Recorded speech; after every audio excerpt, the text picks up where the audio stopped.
Hello नमस्ते साथीहरू। आज मैले 2013 मा रिलिज भएको American thriller movie I split on your grave 2 को एक्सप्लेनेसन लिएर आएको छु।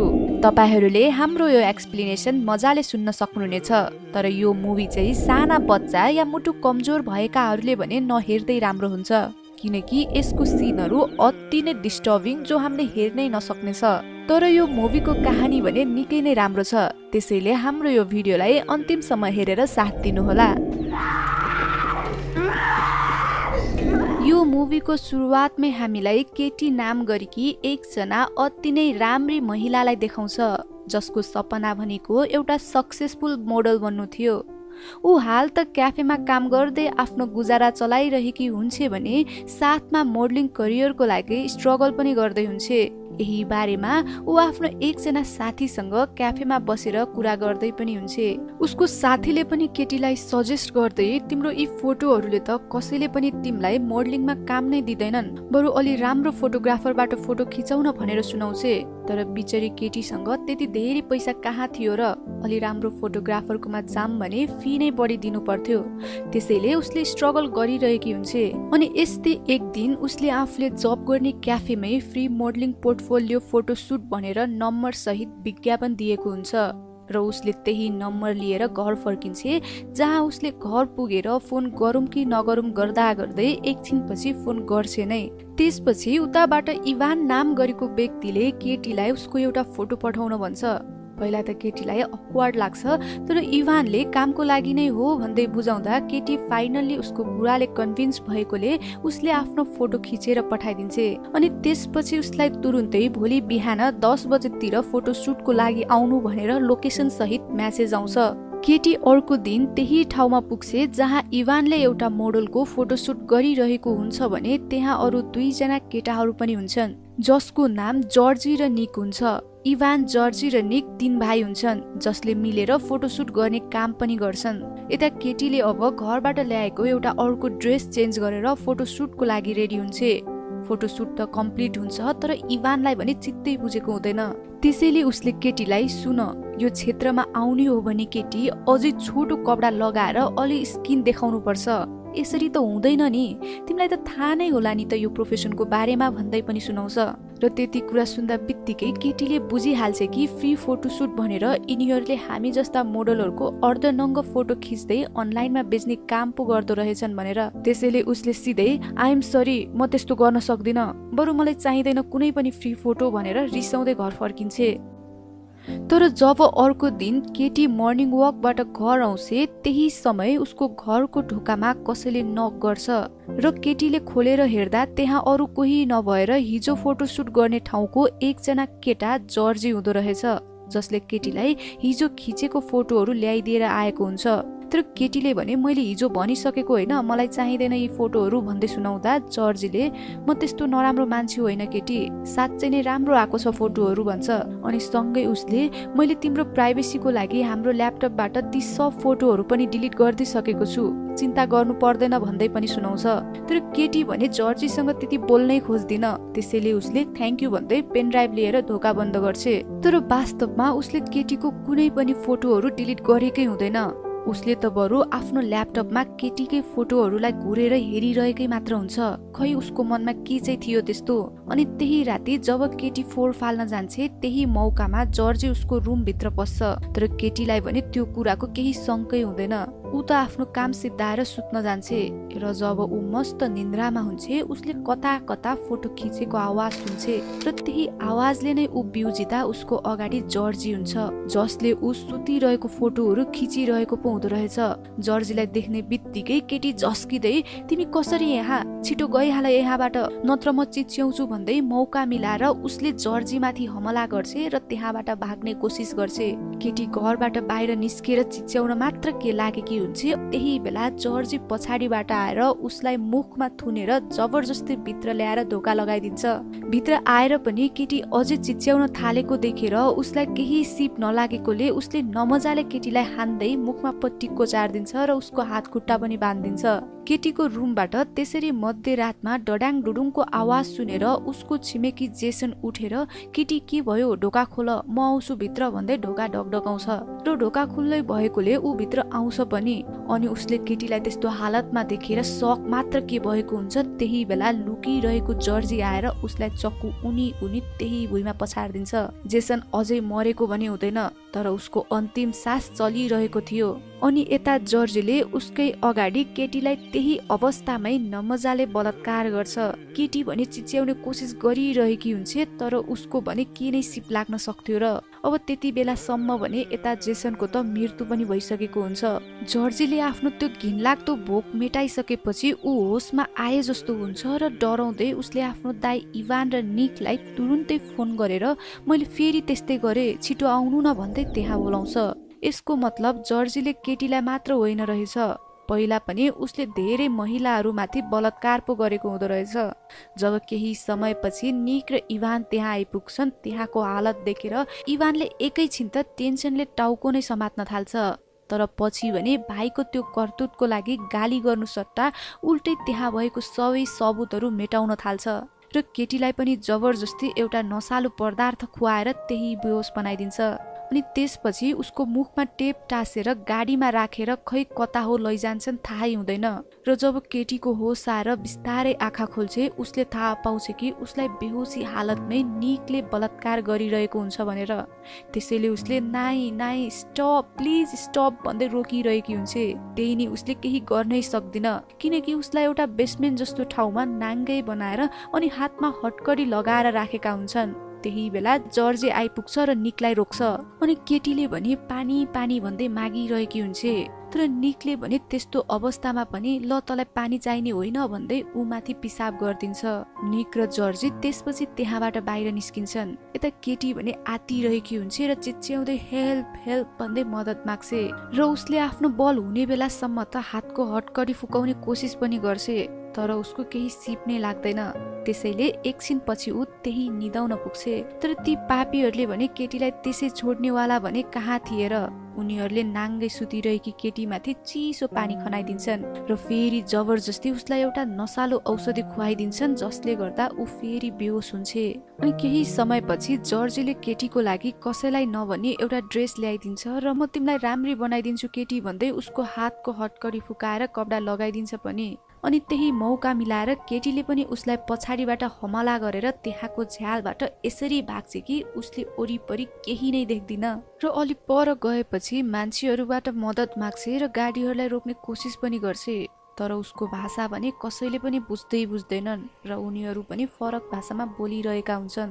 त्यसैले वरिपरिका मानिसहरूले उसको केही वास्तै नगरी आफ्नो बाटोतिर लाग्छन्। तर एकछिन पछि भने त्यहाँ एउटा पुलिस अफिसर र एकजना डिटेक्टिभ आइपुग्छन्। पुलिस अफिसरले त केटी बोलेको केही बुझ्दैन, तर डिटेक्टिभले भने इङ्ग्लिस बोल्ने र बुझ्ने भएकोले उसले केटीलाई आफ्नो अफिस लिएर जान्छ। केटीलाई त आफू कहाँ छु भन्ने पनि थाहै हुँदैन। त्यसैले उसले म कहाँ छु भनेर सोद्धा तिमी बुल्गेरिया भन्ने देशमा छौ भन्दै डिटेक्टिभले सुनाउँछ। अनि केटीले व्हाट, म त न्युयोर्कमा थिएँ, कसरी यहाँ आइपुगे भन्दै रुँदै आफूमाथि भएको सबै घटनाहरू डिटेक्टिभलाई सुनाउन थाल्छे। अनि सँगै उसले मलाई युएस एम्बेसी लैदिनु, म मेरो देश जान चाहन्छु भन्दै रिक्वेस्ट पनि गर्छे। र त्यही बेला एना नाम गरेकी एकजना अर्को महिला त्यहाँ आइपुग्छिन्, जसले त्यस्तो महिलाहरूमाथि हुने अत्याचार बारे संस्था चलाइरहेकी हुँदै रहेछिन्। त्यसैले उसले केटीसँग राम्रोसँग कुरा गरेर उसलाई एम्बेसी लैजाने बाचा गर्दै आफूसँग गाडीमा राखेर एम्बेसीतिर लैजान्छे।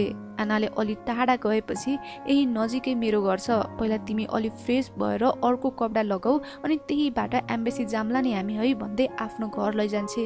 जहाँ एनाले हिँड मेरो रुममा भन्दै तल बेसमेन्टतिर लैजान्छे। जुन बेसमेन्ट देखेर एना निकै नै सक्ड हुन्छ, किनकि त्यो बेसमेन्ट त्यही बेसमेन्ट हुन्छ जुन बेसमेन्टबाट ऊ जन तन गरेर भागेकी हुन्छ। एनाले केटीलाई तैले मेरो फ्यामिलीलाई फसाउन खोज्छेस भन्दै उसको मुखमा थुकेर एक झापड हानेर त्यही थुनेर बाहिर निस्किन्छे। बिचरी केटी फेरि एकचोटि त्यही नोर्गमा पुग्छे, जहाँबाट ऊ बल्ल तल्ल गरेर लक्कीली बाहिर निस्केकी हुन्छ। एना वास्तवमा ती केटाहरूकी आमा पो हुँदी रहेछ र उसले आफ्नो छोराहरूलाई बचाउन केटीलाई फेरि त्यही ल्याएकी हुन्छ। अब यसपालि त भने केटीलाई कुनै अन्दाज नै थिएन कि आफूमाथि के चाहिँ हुन्छ भनेर। ती केटाहरूको बुवा पनि त्यही बेसमेन्टमा आउँछ र केटीलाई देखेर मुसुक्क मुस्कुराउँछ। साँच्चै नै कस्तो साइको फ्यामिली पो रहेछ। उसले पनि केटीलाई एउटा मेसिनले उसको बडीको प्राइभेट पार्टदेखि अरू अलग अलग पार्टहरूमा इलेक्ट्रिक सक दिन्छ, जसले गर्दा केटी पीडाले निकै नै कराउँछे। उसले केटीलाई टर्चर दिनुसम्म दिएपछि त्यो बुढोले आफ्नो छोराहरूलाई बाहिर निस्किए अब भनेर उसले पनि केटीलाई त्यही निर्दयी तरिकाले बलात्कार गर्छ। साँच्चै नै केटीले भोगेको ती सब कुराहरू देखेर त हाम्रो नै मन निकै नै छिया छिया हुन्छ। एना भने त्यही बेला माथि आफ्नो रुममा बसेर एउटा डल समातेर गीत सुन्दै आँखाभरि आँसु निकालेकी हुन्छे। सायद उसको पनि केही दुःखद कथा थियो होला। तर जस्तो जे भए पनि उसले आफू महिला भएर पनि केटीलाई बचाउनुको सट्टा त्यस्तो पापीहरूको हातमा छोडिदिन्छे। यता त्यो बुढोले पनि आफ्नो काम सिद्धाएर माथि आउँछ र आफ्नो पसिना पुस्दै ल मेरो भयो, राम्रै रहेछ केटी भन्दै छोराहरूलाई सुनाउँदै त्यहाँबाट जान्छ। यता केटीको हालत भने निकै नै खराब हुन्छ। उसको हरेक अङ्गहरूबाट रगतहरू बगिरहेका हुन्छन् र त्यही माथि इभान आएर केटीलाई गाली गर्दै र खै के को रिस हो पोख्दै नमजाले मुखमा यति हान्छ कि केटी त्यही बेहोस नै हुन्छे र उसको मुख त झन् पुरै रगतै रगत भएको हुन्छ। जब उसको होस आउँछ उसलाई त्यसपछि ती 3 केटाहरूले फेरि नाङ्गै बनाएर एउटा बक्सभित्र राखिदिन्छन् र त्यही बेसमेन्टमा खाल्टो खनेर गाडिदिन्छन् पनि। केटीभित्र बक्सबाट नाही प्लिज मलाई नमार न भन्दै रोइरहेकी हुन्छे। तर सँगै भगवानको कृपा या उसको लक भनौँ उसलाई राखेर गाडिएको जमिन एकैचोटि भासिन पुग्छ र केटी माथिबाट खसेर तल एउटा टनेल जस्तो ठाउँमा पुग्छे।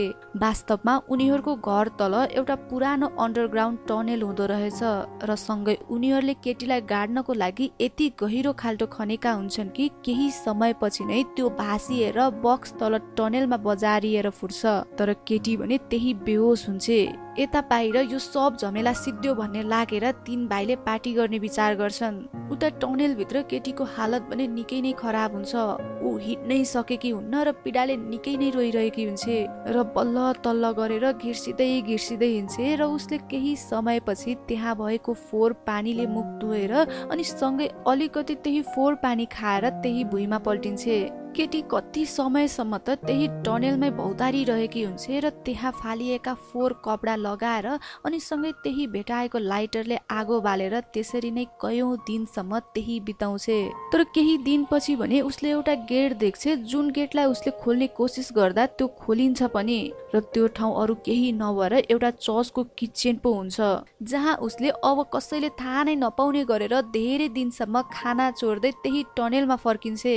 तर एक दिन भने उसलाई त्यही चर्चको फादरले खाना चोरेको देख्छ र उसलाई देख्ने बित्तिकै फादरले बुझिहाल्छ कि केही त ऊ माथि गलत भएको छ भनेर। त्यसैले उनले केटीलाई केही खानेकुराहरू सहित कपडा पनि दिन्छन्। अनि उनले के भयो तिमीलाई, म मद्दत गर्छु नि भन्दै सुनाउँदा पनि केटीलाई भने उनको मद्दत नै चाहिँदैन, किनकि उसलाई भने अब कसैको नि विश्वास नै लाग्दैन थियो। त्यसैले ऊ फादरले दिएको सामानहरू बोकेर फेरि त्यही टनेलभित्र जान्छे। यसरी केही दिन बितेपछि भने अब केटी पुरै तरिकाले ठिक भइसकेकी हुन्छे। त्यसैले ऊ त्यो टनेलबाट बाहिर निस्केर फाइनली अमेरिकन एम्बेसीसम्म त पुग्छे। तर खै पछि उसलाई के हुन्छ, ऊ भित्र एम्बेसीमा नगएर फेरि फर्केर चर्चमा आइपुग्छे, जहाँ उसले एउटा बाइबलको च्याप्टर पढिरहेकी हुन्छे। त्यही बेला फादरले केटीलाई देखेर म पुलिसलाई बोलाऊँ तिम्रो मद्दतको लागि भन्दा केटीले नाइ पर्दैन भन्दै त्यहाँबाट जान्छे। फादरले त्यसपछि केटीले के पढेको रहेछ भनेर नजिक गएर हेर्दा त्यो पेजमा पापी मान्छेहरूको लागि कस्तो सजाय दिनुपर्छ भन्ने बारेमा लेखिएको हुन्छ। अब भने साँच्चै नै केटी पुरै तयार भइसकेकी हुन्छे र उसले आफ्नो अपराधीहरूमाथि नजर राख्न थालेकी पनि हुन्छे। अनि यस्तै एक दिन घरमा कोही नभएको बेला उनीहरूकै घरमा पसेर केही पैसा चोरेर जान्छे। केटीले भने अब सबै कुरा थाहा पाइसकेकी हुन्छ कि को कुन समयमा कहाँ हुन्छ र के गर्छ भनेर। त्यसैले ऊ अर्को दिन नै बिहानै क्याफेमा बसिरहेको जर्जी सामु आउँछ र जर्जी पनि मरिसकेकी केटीलाई देखेर उसको पछाडि पछाडि जान्छ, जहाँ ऊ केटीको पछि पछि लाग्दा लाग्दै त्यही टनेलभित्र पस्छ र त्यहाँ केटीले ऊ माथि मौका मिलाएर हमला गरेर बेहोस बनाउँछ र नाङ्गै बनाएर त्यही झुन्डाइदिन्छे। जब जर्जीको आँखा खुल्छ उसले केटीलाई आफ्नो अगाडि देखेर छक्क पर्छ। केटीले त्यसपछि जर्जीले आफूमाथि जस्तो व्यवहार गरेको थियो त्यही अनुसार अनुसार नै उसले पनि जर्जीलाई चक्कुले ठाउँ ठाउँमा हानेर काट्दिन्छे र उसलाई बेहाल नै बनाइदिन्छे। जर्जी पीडाले यति तडपिएको हुन्छ कि उसको मुखबाट ऐया भन्ने आवाज पनि निस्किन सकेको हुँदैन।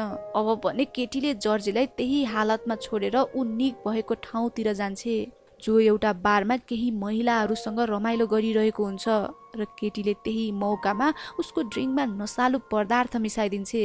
त्यसैले निकलाई भमिट आउन लागेकोले ऊ दौडिँदै बाथरुमतिर जान्छ, जहाँ उसले केटीलाई ऐनामा देखेर तर्सिन्छ र त्यही बेला केटीले ऊ माथि पनि फेरि हमला गर्छे र जसरी उसले पहिला केटीमाथि टोयलेट गरेको थियो त्यसरी नै केटीले पनि निकलाई लतार्दै टोयलेटसम्म लैजान्छे र त्यही फोहोरलाग्दो टोयलेटको प्वालमा उसको मुख चोपाल्दिन्छे पनि।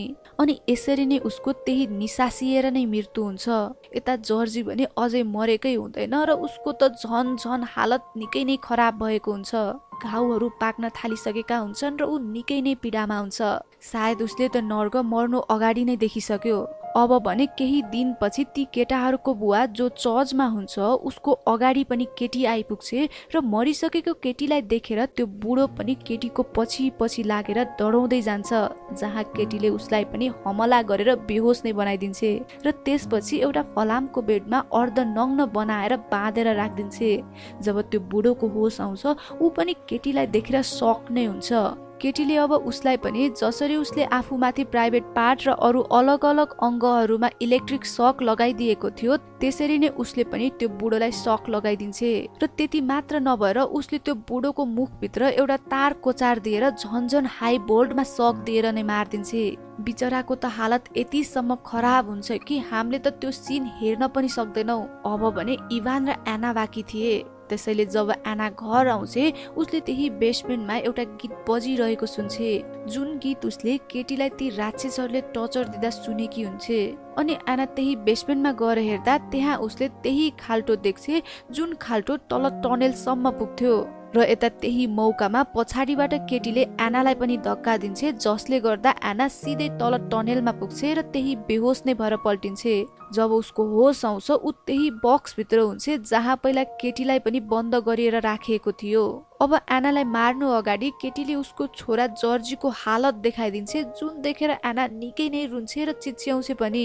तर केटीले भने एनालाई हानेर त्यही बक्स भित्र थुनिदिन्छे र यता जब इभान घर आएर बेसमेन्टमा जान्छ उसले त्यहाँ भएको त्यो खाल्टोलाई देखेर तीन छक्क हुँदै ऊ पनि तल टनेलतिर जान्छ, जहाँ ऊ एकैछिनपछि जर्जीलाई बाँधेर राखेको ठाउँसम्म पुग्छ। त्यहाँ जर्जीलाई त्यस्तो हालतमा देखेर ऊ सक नै हुन्छ। जर्जीको त झन अब घाउहरू कुहिएर पनि गनाउन थालिसकेको हुन्छ, त्यही पनि ऊ अझै मरेकै हुँदैन र निकै पीडामा हुन्छ। उसको ती घाउहरू त यतिसम्म बेहाल भएको हुन्छ कि हामीले हेर्न पनि सक्दैनौ। अनि त्यही बेला पछाडिबाट केटीले इभानलाई पनि हमला गर्छे र बेहोस बनाएर उसलाई पनि अर्धनग्न बनाउँदै बाँधेर राखिदिन्छे। अनि त्यो सिन त्यही काटेर यता चर्चको फादरलाई देखाउँछ, जो डिटेक्टिभसँग भेटेर केटीको बारेमा सबै कुरा सुनाइरहेका हुन्छन् र उसले केटी यही टनेलमा बस्छे, उसको मद्दत गर भन्दै सुनाउँछ र डिटेक्टिभले नि अब केटीलाई खोज्दै भित्र टनेलतिर जान्छ। उता भने इभानको होस आएकोले केटीले उसलाई सुन तिम्रो आमाको आवाज भन्दै पीडामा भएको एनाको आवाज सुनाउँछे, जुन सुनेर इभान हाँस्न थाल्छ र उसले केटीलाई ऊ मेरो आमा होइन, वास्तवमा मेरो बुवाले उसलाई पनि किडन्याप गरेर धेरैचोटि बलात्कार गरेको थियो जसरी तिम्रो, र त्यही क्रममा निक र जर्जीको जन्म भएको हो, त्यसैले ऊ त्यसपछि हामीसँगै बस्न थालेकी हो भन्दै सुनाउँछ। र यहाँ बल्ल वास्तविक कुरा खोलिन्छ कि एना पनि भिक्टिम पो हुँदै रहेछ भनेर। तर पनि उसले आफूले सक्दा पनि ती पापीहरूको साथ दिएर कयौं महिलाहरूलाई त्यसरी नै पीडा दिई मार्दा समेत हातमा हात राखेर बसेकी हुँदै रहेछ र त्यो भन्दा ठुलो पाप अरू के नै हुन्छ र। अब यता भने केटीले इभानको प्राइभेट पार्टलाई मेसिनले च्यापेर पीडा दिन्छे, जुन पीडा उसले सहनै सक्दैन। तर त्यही बेला पछाडिबाट डिटेक्टिभ आएर केटीलाई रोक्छन्। अनि केटी र डिटेक्टिभ कुरा गरिरहेको बेला इभानले त्यस्तै हालतमा पनि एउटा डोरीले केटीको घाँटी अचार दिन थाल्छ। त्यसैले डिटेक्टिभले केही सिप नलागेकोले उसले इभानलाई गोली हानेर त्यही मारिदिन्छ। त्यसपछि भने उसले केटीलाई हेर्दै माफी माग्छ, किनकि उसले सुरुमै केटीको मद्दत गर्न पाएकै हुँदैन। केटीले अब एनालाई भने नमारेर नै त्यही हालतमा छोडेर बाहिर निस्किन्छे, किनकि एनाको त सजाय नै आफ्नो छोराहरूलाई त्यस्तो हालतमा देख्नु थियो। अनि सँगै उसले पनि पहिले केटीले जस्तै भोगिसकेकी थिए, त्यसैले सायद केटीलाई उमाथि दया लागेको होला। अनि अब भने फाइनली केटी बाहिर आएर युएस एम्बेसीको अगाडि उभिँदै मुसुक्क मुस्कुराउँछे र एम्बेसी भित्र पस्दै गर्दा त्यही सिनमा यो मुभीको समाप्त हुन्छ।